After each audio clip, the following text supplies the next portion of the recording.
All right, so we'll begin today by reviewing a concept that we saw in pieces throughout yesterday's discussions. So when it comes to equilibrium, we can think about equilibrium in a number of different ways. But one of the easy ways to kind of classify equilibrium is based upon the phases of the substances. And so we can think about things as being either homogeneous or heterogeneous. Homogeneous equilibria are reactions that take place when everything is in the same phase. So take, for example, this reaction involving the formation of hydrogen from carbon monoxide and water. All of those substances are in the gas phase. That is a homogeneous equilibrium. We can also think about things in terms of solutions. A lot of the reactions that we have done in different parts of Chem 105 and in parts of Chem 106 here have been in solution. If every reacting species is in solution, that's a homogeneous equilibrium state as well. The equilibria that we were just talking about with the formation of complexes, that's a homogeneous equilibrium. All of those substances are dissolved in water. When we have multiple phases present, however, that's when we get into heterogeneous equilibrium. So these are usually the kinds of equilibria that exist where we are going to leave stuff out of the equilibrium expression. Remember, pure solids, pure liquids, they stay out of the expression because they are difficult to measure in terms of concentration, and relative to other substances, their concentrations really don't change. They're more constant. So this example here, where we are forming calcium carbonate out of calcium oxide and carbon dioxide, this would be heterogeneous. We've got two solids, we've got a gas as well.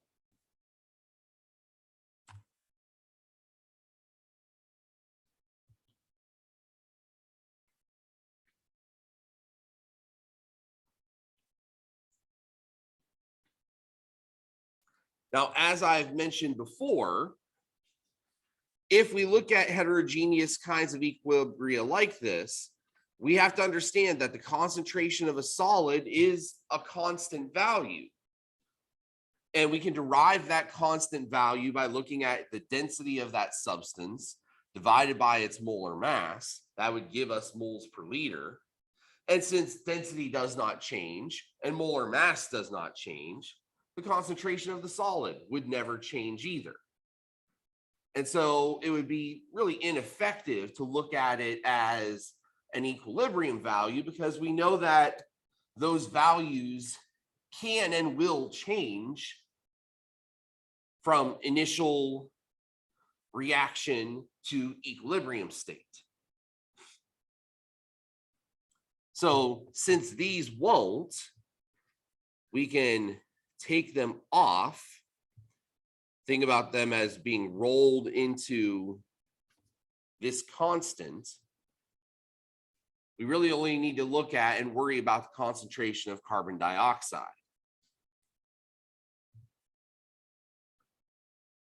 Which for our purposes is actually making things a lot easier. Because if the equilibrium constant is solely dependent on one species, then all I gotta do is monitor that one thing. Everything else doesn't matter. It's not going to give me any input about what the equilibrium constant is.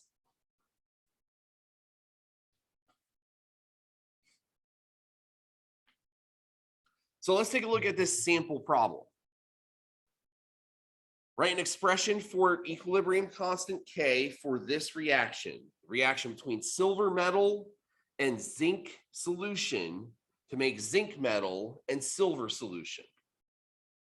Determine the value of K if at equilibrium, 5 grams of silver, 0.12 moles of zinc ion, 3.9 grams of zinc, and 0.55 moles of silver ion are in 250 total milliliters of solution. So first and foremost, let's look at that expression for K. And what we need to recognize is that since zinc here is a solid, it's not going to be present in the equilibrium expression. It's just going to be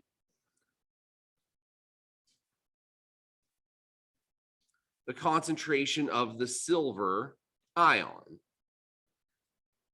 And that concentration is going to be squared because there are 2 silvers in the balanced chemical equation. On the other side, these silvers, not going to be part of it either because they are solids as well. So we're only going to be interested in the concentration of the zinc ion, zinc plus 2. And since the coefficient there is 1, that's all that we would include there as well. So the information that we're given about the 5 grams of silver and the 3.9 grams of zinc, that's all useless information as far as the equilibrium constant is concerned. Because again, these substances aren't in the equilibrium expression.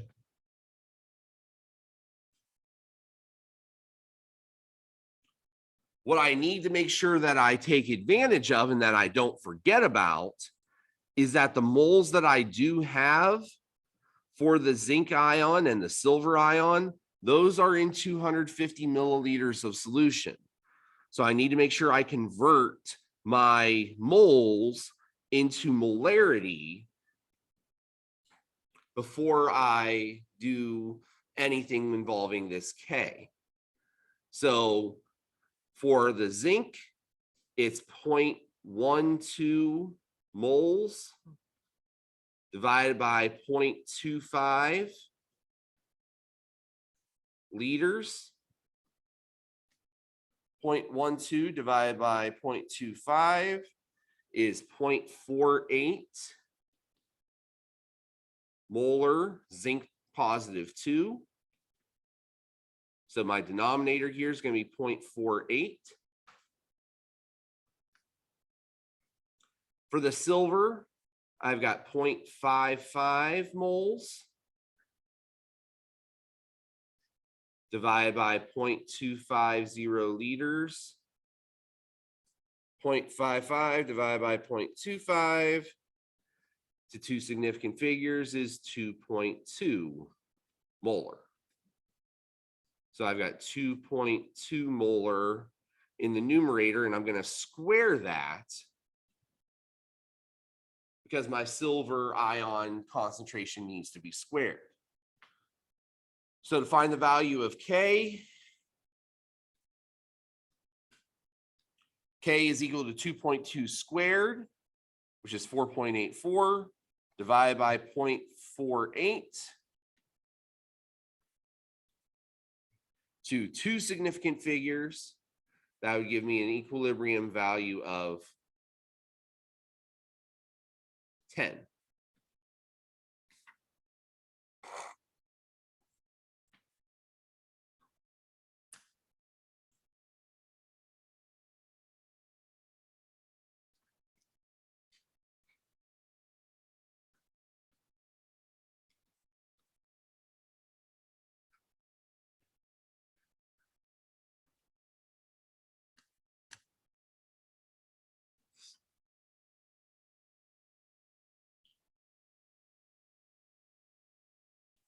So again, the big keys to these kinds of problems are understanding what is relevant information and what is extra information. The relevant information is the stuff that directly relates to that equilibrium expression. And if it's not in that equilibrium expression, any data that we are given about it really doesn't matter.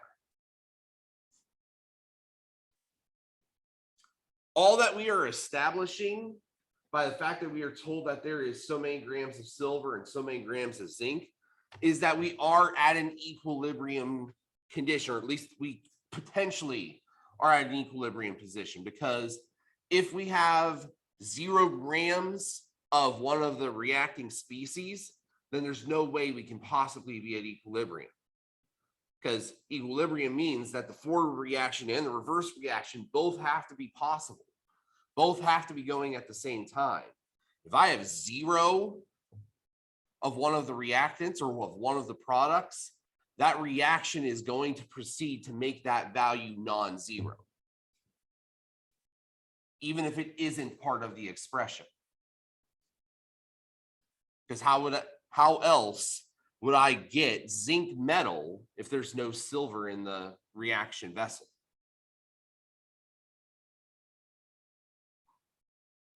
Questions about this example?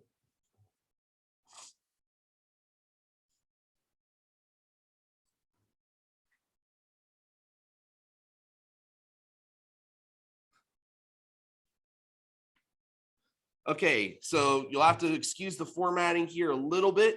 I hope you can kind of figure it out. What I want you to do is write equilibrium expressions for part A reaction and the part B reaction. I've given you a template inside of Top Hat to type in the responses. Don't get too caught up on the formatting of, like, making sure that the SO2 is subscripted or something like that. But do your best to try to put them in, and we'll come back in a couple of minutes and see how we did.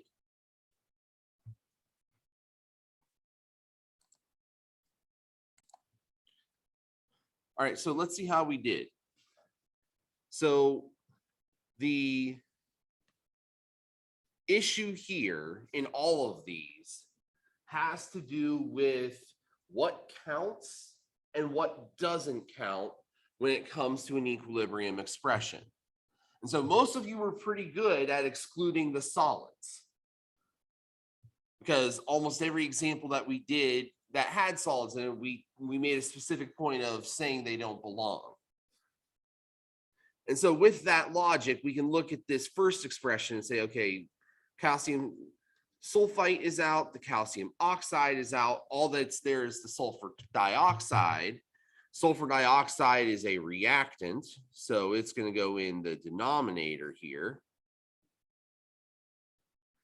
And what goes in the numerator, since there's no reacting species? Well, it's just going to be a 1. So 1 over sulfur dioxide, that's going to be our answer there. Where a lot of you got tripped up was what to do with that water. And it's easy to think of water as being a reacting species, because if I got something aqueous, well, water's there. It looks the same, especially if everything's a solution, it all looks like it is in the same phase. How do I know it's heterogeneous? Well, pure liquids get excluded for the same reasons. We think about pure liquids, they have a density and a molar mass. Divide the two by each other, you're going to get a consistent concentration regardless of the nature of the species itself. Density doesn't change very much with temperature. Molar mass doesn't change at all, period. So we've got to exclude the liquid water unless circumstances are extremely different, and we'll get into one of those circumstances in the lab later this week. So we've got carbonic acid, H2CO3, as one of the products, the only product. Carbon dioxide as the only reactant.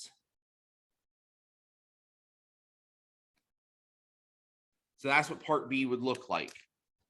Now, in this expression, even though we have a gas phase carbon dioxide, please recognize that we can still calculate the concentration of that gas.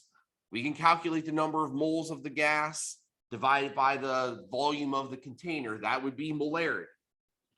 What we can't do is we can't generate a pressure for the carbonic acid. So in an expression like this, there will be no value of Kp. Kp only exists if every species is gas phase. If I have a mixture of phases in the expression, I can't have a Kp value. All right, any questions with this?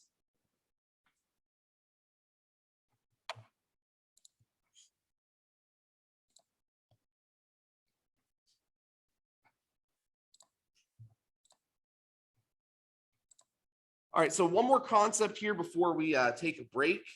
And it's the idea of something called the reaction quotient. Now, the idea of the reaction quotient is kind of simple.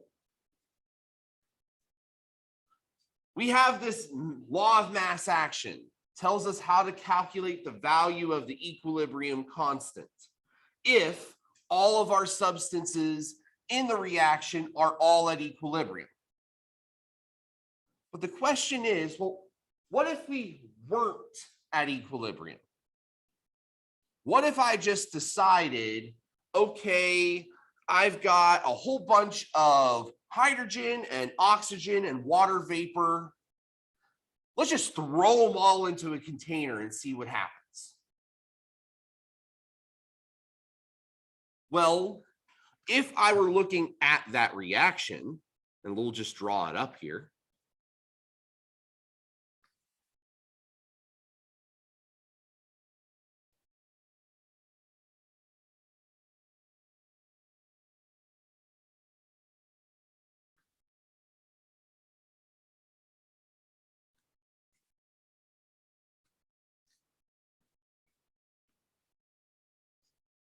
If I had all of those together, the value of K we would anticipate would be the concentration of the water squared divided by the concentration of the hydrogen squared divided by the concentration of the oxygen to the first. And if I had equilibrium concentrations of all three of those values, that's exactly how I would calculate the value of K in that expression. Again, the question is, well, what if I wasn't? What if I just took 2 moles of hydrogen and 3 moles of oxygen and a mole of water vapor, put them all in a 2-liter container, and just said, okay, everybody go? How would I know what was going to happen? That's where this reaction quotient comes in. The reaction quotient Q tells us, okay, I need to calculate the conditions inside of this reaction vessel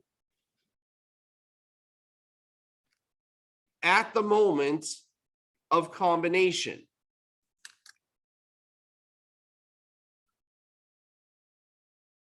Now, the way I'm going to calculate it is going to look very, very similar to the way I would calculate it if that was at equilibrium.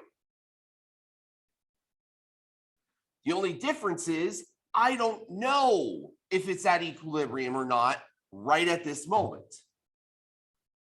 So what the value of Q allows me to do is it allows me to calculate the position of the reaction system at any given moment in time. And what I can do with that information is I can compare it to the equilibrium condition. And from there, predict what would happen next. So if I calculate that value of Q at this particular moment in time and find that the value of Q matches up with the value of K, then I know I'm at equilibrium. But if I'm not, what I'm going to see is some kind of movement in that reaction system to get us to equilibrium.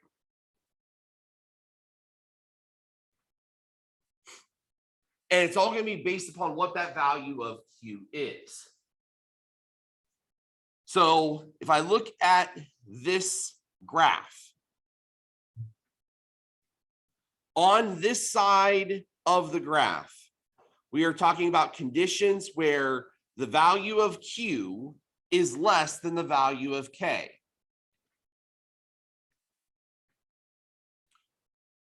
Based upon our expression, again, remember, we're talking about concentration of products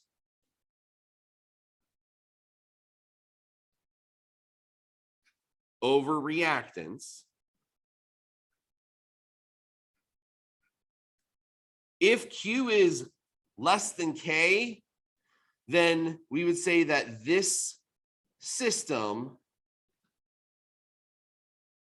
is too reactant heavy. There's too many reactants. I need those reactants to react, increase the concentration of the products, get that Q value to start creeping up toward where it should be. And so as a result, we would see a movement in the reaction that would generate more product and less reactant.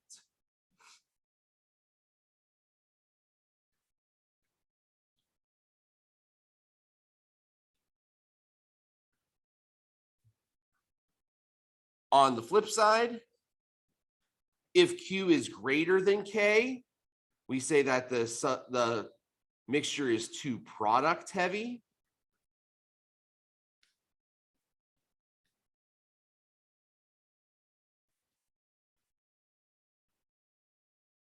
And so it's naturally going to shift the other way.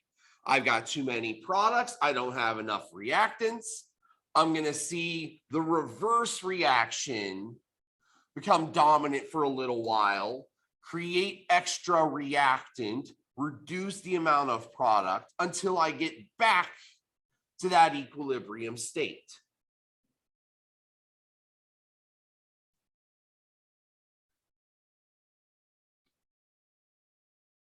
And so it is this comparison of Q, our reaction conditions at any moment in time, and K, our reaction conditions at equilibrium. Those are the two things that we ultimately will compare to figure out what's going to happen in a chemical reaction.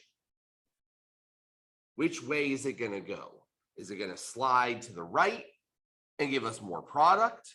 Is it going to slide to the left and give us more reactant? Or is it good where it is? And it's not going to slide in either direction. It's just going to maintain that even flow equilibrium.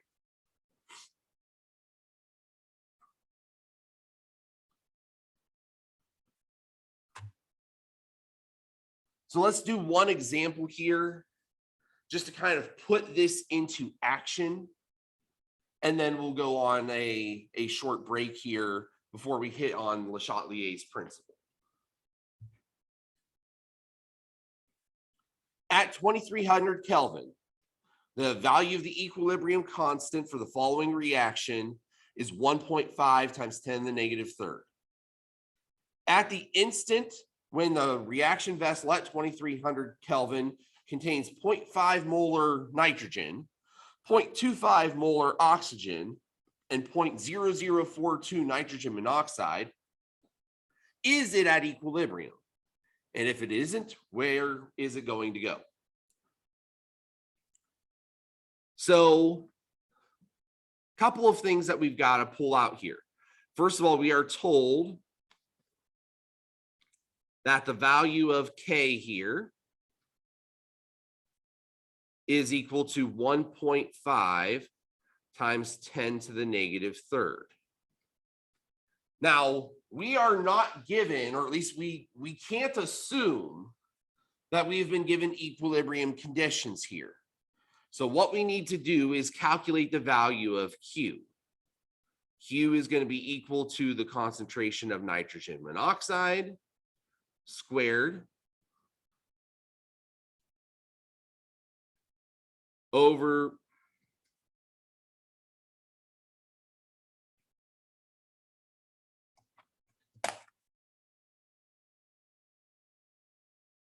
the concentration of nitrogen over the concentration of oxygen.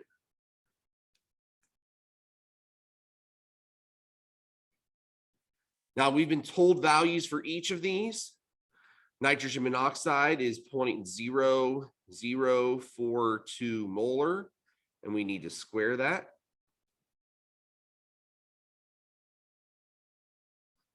Nitrogen is 0.50, and oxygen is 0.25.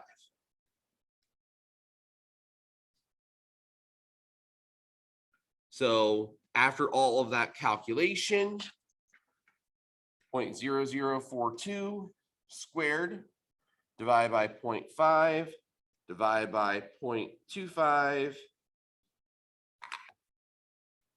to two significant figures, 1.4 times 10 to the negative fourth is our value of Q.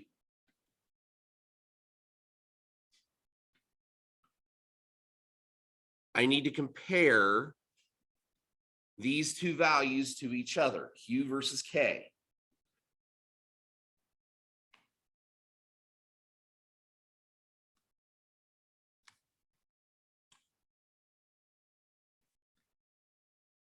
In this case, the K is bigger.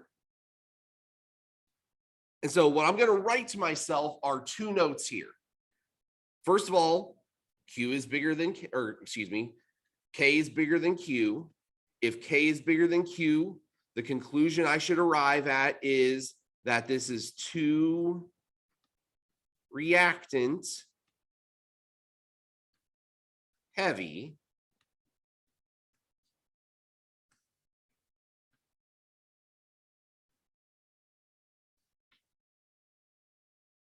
and since it's too reactant heavy, it's going to shift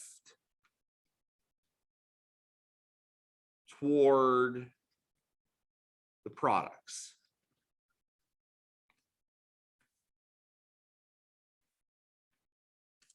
And so that answers both of the questions posed by the problem.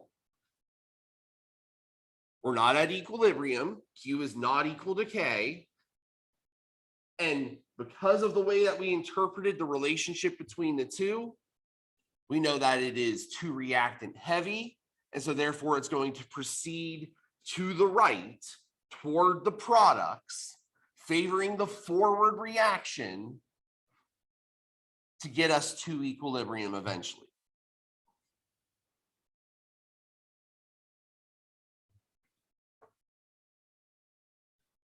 All right. Any questions with this example?